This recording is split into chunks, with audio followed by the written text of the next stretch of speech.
কোন সাধু, কোন ফকির, কোন ভিক্ষুক অথবা কোন দরিদ্র কেউ আছো যে আমার হাত থেকে দান স্বীকার করে আমার উপর অনুগ্রহ করতে পারে?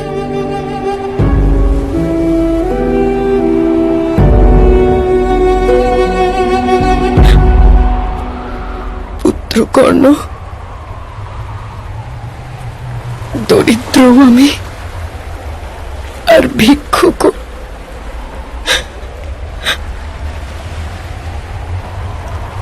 তোমার মাতা দাঁড়িয়ে আজ দানের আশা নিয়ে এসেছি। ভিক্ষা দিতে পারবে তাকে?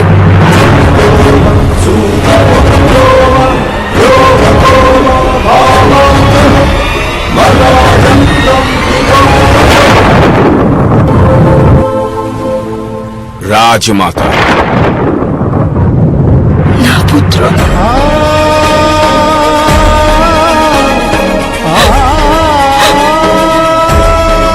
কেবল মাতা, তোমার মাতা। অনেক সাহস করে এসেছি আজ তোমার কাছে, অনেক সাহস করে এসেছি।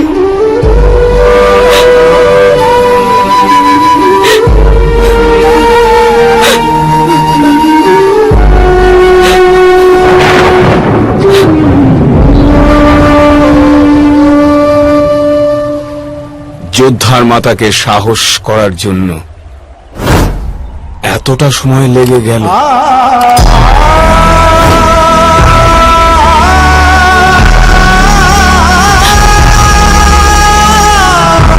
তোমার জন্মের সময় এই সাহস ছিল না আমার কাছে। আমার সম্মুখে সমগ্র সমাজ ছিল।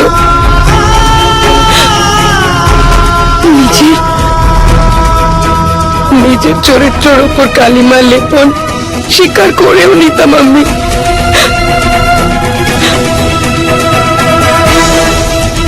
কিন্তু পিতার প্রতিষ্ঠা কি হতো?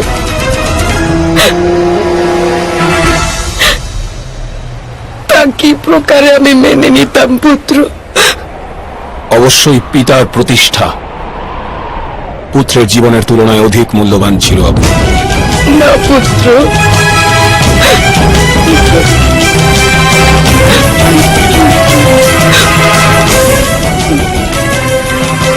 আমি চরম বড় ভুল করে ফেলেছি।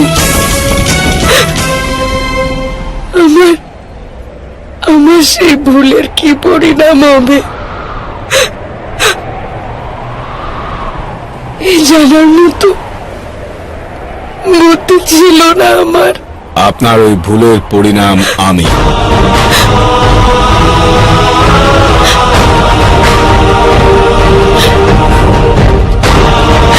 আমার সমগ্র জীবন আপনার ওই ভুলের পরিণাম।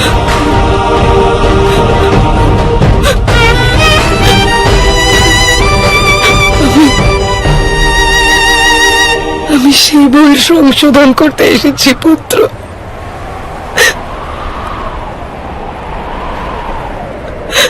তোমার মাতা হতে এসেছি।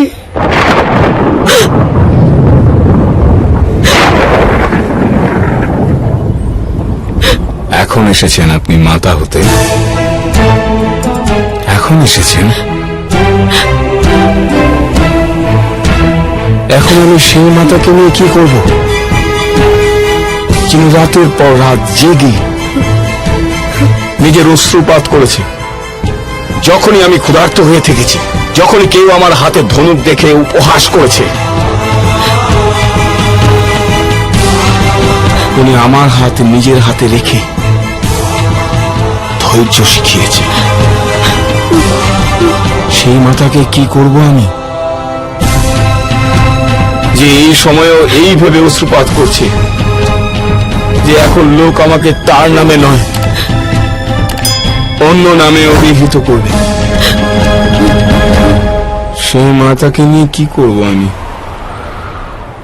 যে আমাকে তখন কাছে টেনে নিয়েছিল যখন আপনি আমাকে ত্যাগ করেছিলেন।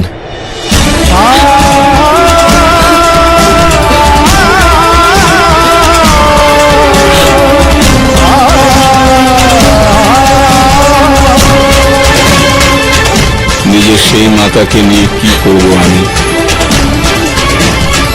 তোমাকে ত্যাগ করাই আমার ভুল ছিল।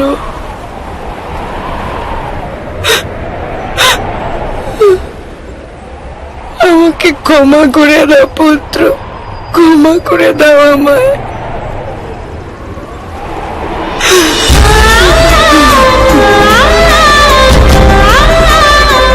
কিন্তু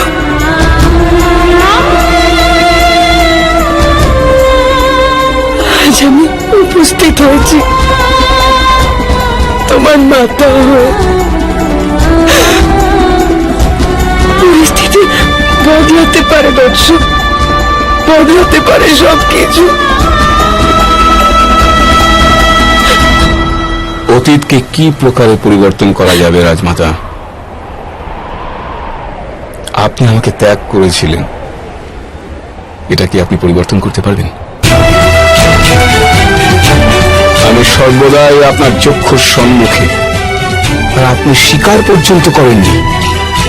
এই পরিস্থিতিকে পরিবর্তন করতে পারবেন আপনি? আমার অনুজ আমারই শত্রু।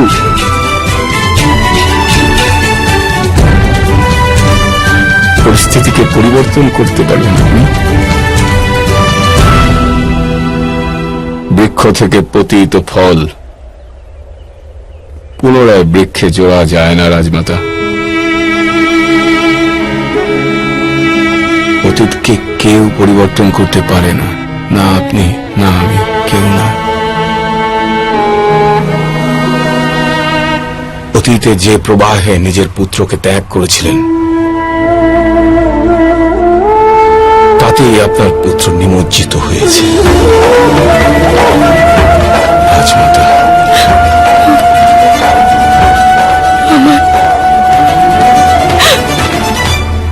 আমার পুত্রকে খুঁজে পেতে সহায়তা করো কর্ণ। কোথায় খুঁজবেন আপনি তাকে?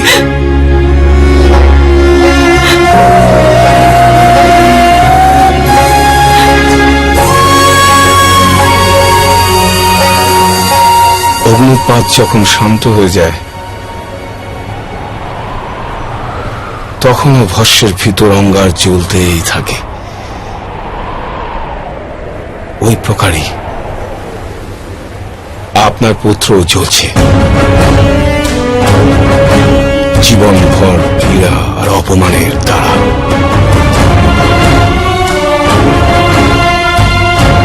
এখন তাকে খোঁজার প্রচেষ্টা করবেন না রাজমাতা।